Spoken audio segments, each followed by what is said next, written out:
Wido. My name is Yudo Masuda. I grew up in a household with an older sister, my parents, and my grandma. We all got along well, and I never struggled growing up.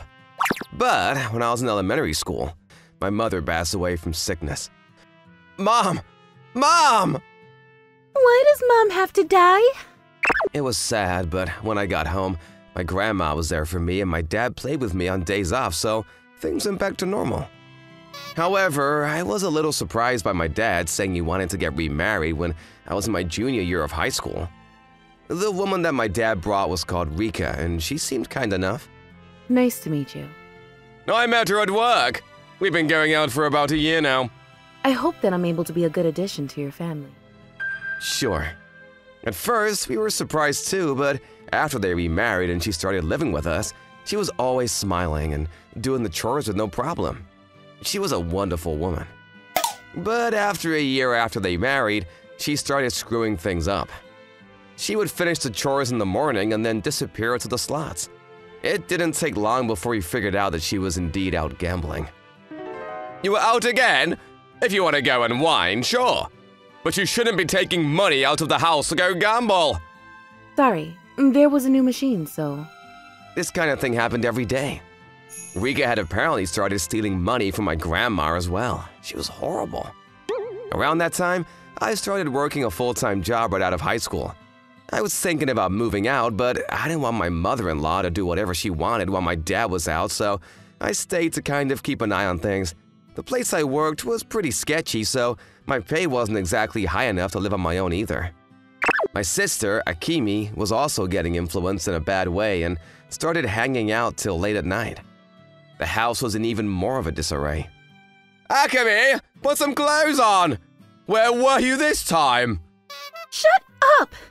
I'm an adult now. I can do what I want. You may be legally an adult, but you're not allowed to just wander around late at night when you live with your parents. Luckily, Rika listened because my father told her that he would divorce her if she continued to tap into our family funds. She said that she would repay all the money that she stole by working part-time, and my father and I both believed that she had changed. Akemi was also being yelled at every day, and she must have learned her lesson. She slowly stopped going out at night and started coming back by the last train. Good. I hope everything calms down. What, accident? My father is now involved in an accident, and I was shocked at how quickly it all happened. I was just next to my grandma, shocked when Rika, not caring about anything except herself. Yeah. I'm glad he was in an insurance policy. A few months ago, they had just joined an insurance thanks to a friend that Rika introduced them to. You should probably join an insurance as well, since you might have a family, right? It's not that expensive. You won't miss out on any money. Both my father and I were convinced and joined on the spot. Once Rika got the money from my father's death, she smiled with a disgusting smile and returned to the slots. She was there every day. Enough! I tried to stop her at the entrance, but she would just go while I was at work. When my grandma tried to stop her, Shut up! she would yell and push her out of the way. My grandma was crying when she told me that. One day, she tried to chase down Rika with everything she had, but then she tripped and broke her legs. She passed a few months later, probably because of her son's death and how little she could do to help out. Why is this happening? Grandma! Grandma! Rika was the devil. I was sure of it. My grandma passed and Rika still. All the annoying pricks are out of my way now. She laughed and went to the slots every day. My sister was worse. She started using the money that everyone had saved to go buy whatever she wanted. I can't do this anymore. I can't stay here.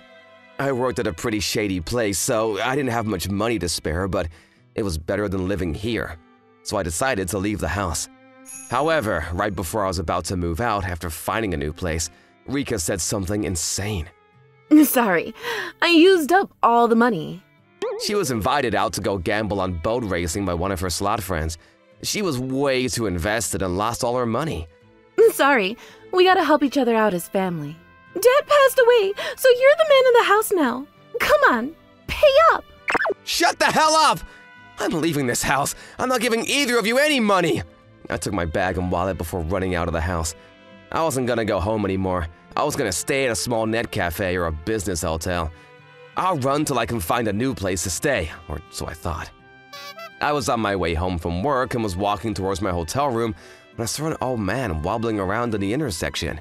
An old man in the office part of town? I was so confused when… Huh? Well, hey! Look out! Ah! He started walking across the street while it was red, and before I knew it, I was chasing after him. Now, I don't remember what happened after. I was on the hospital bed. Ah, he's back. Dang, I wish he'd died. I moved my gaze from this unfamiliar ceiling to the voices next to my bed. It was Rika and Akemi. They both had shit-eating grins on their faces. We ran all the way out here because we heard you were involved in an accident. We're so disappointed to hear you made it. We're not going to make any money off of your insurance if you're this healthy. Whatever. He's always been useless. Let's take the money from the people who ran him over. That's a great idea. Hope you have a great time with the nurses.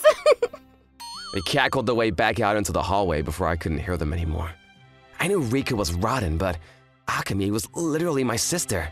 She could have at least asked me if I was all right. I could be upset, but reality waits for no one. I called my company when… You're in an accident? What about work? They were angry at me, and I was even more shocked. No one cares about me. I should have just died. The next day, I couldn't eat anything, and I was just sitting on the bed when an old man and a young fellow showed up knocking. It was the old man I saved. I'm sorry for my father.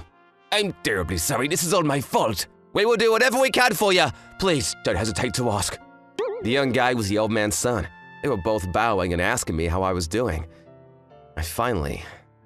Someone in the world cared about me. I couldn't hold back the tears. I'm okay. I just broke a few bones. I'll be out of the hospital in a month or so from what I've been told. I'm so sorry. It's all my fault that you were involved in this accident and now you're not able to work.